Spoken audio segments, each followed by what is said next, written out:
आइए दोस्तों, अब इलस्ट्रेशन नंबर 1 यहाँ पे हम देख लेते हैं। इलस्ट्रेशन नंबर 1 कैपिटल स्ट्रक्चर का क्या है डिस्कशन कर लेते हैं।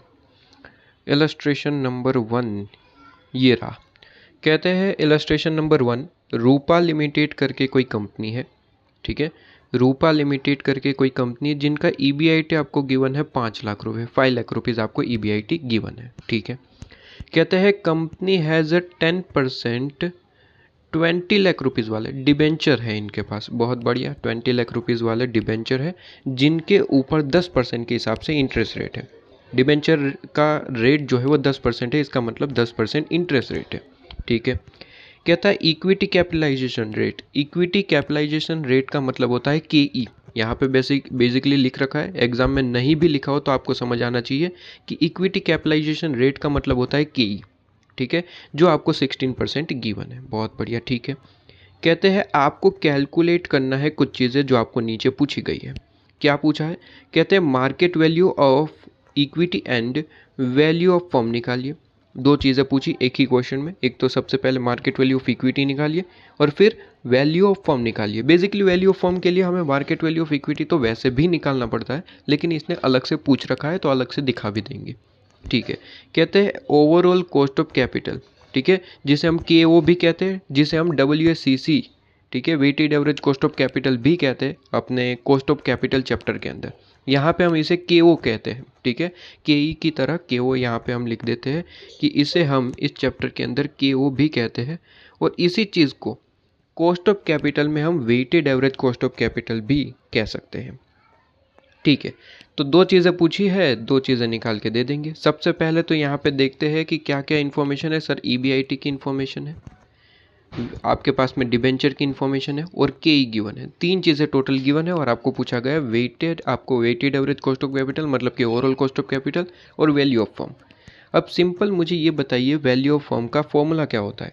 सर वैल्यू ऑफ फर्म का फॉर्मूला तो equity, market value of equity plus market value of डेब्ट होता है। ठीक है, और मार्केट वैल्यू ऑफ इक्विटी का क्या फॉर्मूला होता है, ये सारी चीज़ें आपको पता होनी चाहिए। आइए इसे अब सोल्व करना स्टार्ट करते हैं। बताइए, कहते हैं इलस्ट्रेशन नंबर 1 हम डिस्कस कर रहे हैं और इलस्ट्रेशन नंबर 1 में पूछा गया है sir ji market value of equity निकालिए। ठीक है, तो सॉल्यूशन आपके पास में सबसे पहला। ठीक है, कहते हैं सर दो चीज़ें पूछिए। सबसे पहले मैं मार्केट वैल्यू ऑफ इक्विटी जिसने पूछा है तो मार्केट वैल्यू ऑफ इक्विटी निकाल लेते। Sir market value of equity, market value of equity, और इस चैप्टर के अंदर हम मार्केट वैल्यू ऑफ इक्विटी को इस तरीके से लिखते S। ठीक है, कैपिटल S के हिसाब से हम यहाँ पे मार्केट वैल्यू ऑफ इक्विटी को लिख सकते हैं। इसका फॉर्मूला अगर आपको पता है तो अभी के अभी सॉल्यूशन खत्म हो जाएगा।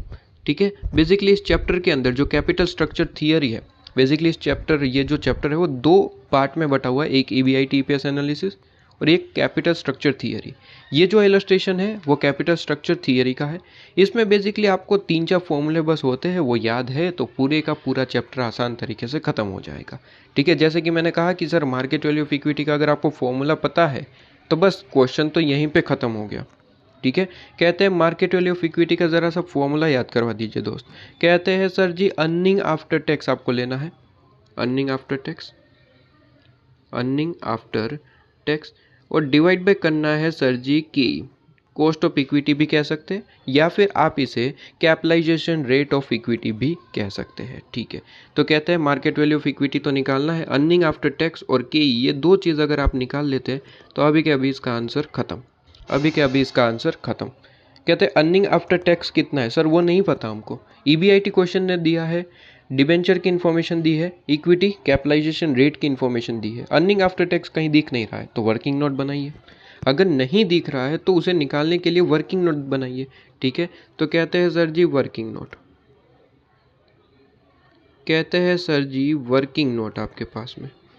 ठीक है, वर्किंग नोट आपके पास में, वर्किंग नोट में हम क्या बनाना चाहते हैं सर, अर्निंग आफ्टर टैक्स निकालना चाहते हैं। कहते हैं अर्निंग आफ्टर टैक्स कैसे निकलता है। अर्निंग आफ्टर टैक्स के लिए हम सिंपली क्या करेंगे सर, अर्निंग आफ्टर टैक्स कैसे निकलता है, अर्निंग आफ्टर टैक्स निकलता है, earning after tax is equal to, कहते हैं EBIT ले लो, क्वेश्चन में गिवन होगा ना सर, बिल्कुल गिवन है। इसमें से एक काम करिए, इंटरेस्ट माइनस कर दीजिए, इंटरेस्ट जो है वो माइनस कर दीजिए। अगर ईबीआईटी में से इंटरेस्ट माइनस करते हैं तो सर अर्निंग बिफोर टैक्स, जिसे हम शॉर्ट में ईबीटी कहते हैं, वो मिलेगा। ठीक है सर, तो ईबीटी मिलेगा। अगर ईबीटी में से टैक्स में माइनस कर दूं तो हमें क्या मिल जाता है, अर्निंग आफ्टर टैक्स। तो इसमें से अगर मैं टैक्स माइनस कर दूं, ठीक है, तो हमें क्या मिल जाएगा sir, earning after tax. EBIT क्या पता है सर, बिल्कुल पता है, तो वैल्यू पुट करिए। कहते हैं ₹5 लाख, बहुत बढ़िया, ₹5 लाख आपको यहाँ पे earning before interest and tax, जिसे हम शॉर्ट में ईबीआईटी कहते हैं, वो आपको गिवन है। सर इंटरेस्ट गिवन है क्या, सर बिल्कुल गिवन है। कहते हैं देखिए ना सर, 20 लाख रुपीज़ के डिबेंचर्स हैं 10% वाले, ठीक है। इसका मतलब सर 20 लाख का 10% करेंगे तो इंटरेस्ट का अमाउंट मिल जाएगा, ठीक है। डिबेंचर 20 लाख के है जिस पे हमें 10% इंटरेस्ट देना है, तो इंटू 10% आपके पास में 2 लाख रुपीज़, तो माइनस आपके पास में ₹2 लाख। लो जी, इंटरेस्ट का अमाउंट भी आपके पास में क्लियर है। ओके सर, अब मुझे बता दीजिए टैक्स कितना है। सर क्वेश्चन में टैक्स की कोई इन्फॉर्मेशन है ही नहीं। अगर टैक्स की कोई इन्फॉर्मेशन है ही नहीं तो इसका मतलब टैक्स है ही नहीं, ठीक है। इसका मतलब टैक्स है ही नहीं आपके पास में, तो टैक्स नहीं गिवन है तो टैक्स रेट आपको लेना नहीं है। तो यही आपका क्या बन जाएगा सर, यही अर्निंग आफ्टर टैक्स बन जाएगा। जल्दी से आंसर निकालिए, कितना आ रहा है। कहते हैं रुपीज़ आपके पास में 3 लाख। लो जी, तो जो आपके पास में चाहिए था वो हमने निकाल लिया है तुरंत। अब आप जो है मार्केट वैल्यू ऑफ इक्विटी निकाल सकते हैं, तुरंत आप मार्केट वैल्यू ऑफ इक्विटी निकाल सकते हैं। लो जी, ठीक है, लो जी, आपके पास में मार्केट वैल्यू ऑफ इक्विटी निकाल सकते हैं। Earning after tax 3 lakh rupees आ गया, ₹3 लाख। के ही आपको क्वेश्चन में गिवन है, कितना गिवन था, 16%, डिवाइड बाई 16%, ठीक है, डिवाइड बाई आपके पास में 16%, तो 3 लाख डिवाइड बाई 16%, ये आपके पास में आंसर आ जाएगा 18,75,000 रुपीज़, 18,75,000। तो फर्स्ट क्वेश्चन जो पूछा था उसका हाफ पार्ट कंप्लीट हो जाता है। जो फर्स्ट क्वेश्चन इसने पूछा था उसका हाफ पार्ट कंप्लीट हो जाता है सर, क्योंकि पहले ही क्वेश्चन में उसने 2 चीज़ें पूछी है, एक मार्केट वैल्यू ऑफ इक्विटी निकालिए, साथ ही साथ उसने एक और चीज़ पूछी सर।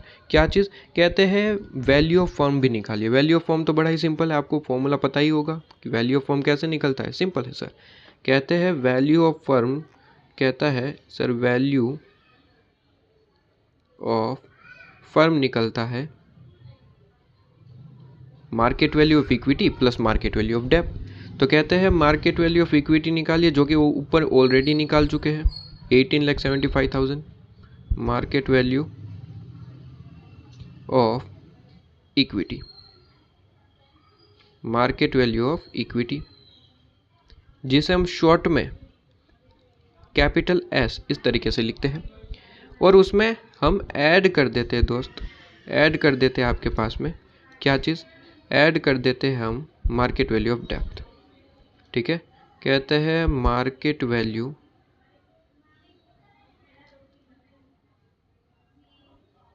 ऑफ डेब्ट, जिसे हम शॉर्ट में कैपिटल डी भी कह सकते हैं, ठीक है। तो कहते हैं मार्केट वैल्यू ऑफ इक्विटी, तो अभी निकाला सर, ₹18,75,000, ठीक है। Sir market value of depth कितना होगा, तो मार्केट वैल्यू ऑफ डेप्थ के लिए कोई कैलकुलेशन नहीं करना होता। मार्केट में जो वैल्यू चल रही है वो आपके पास में ऑलवेज सेम ही रहती है, मतलब कि उसके लिए कोई अलग से कैलकुलेशन नहीं होती।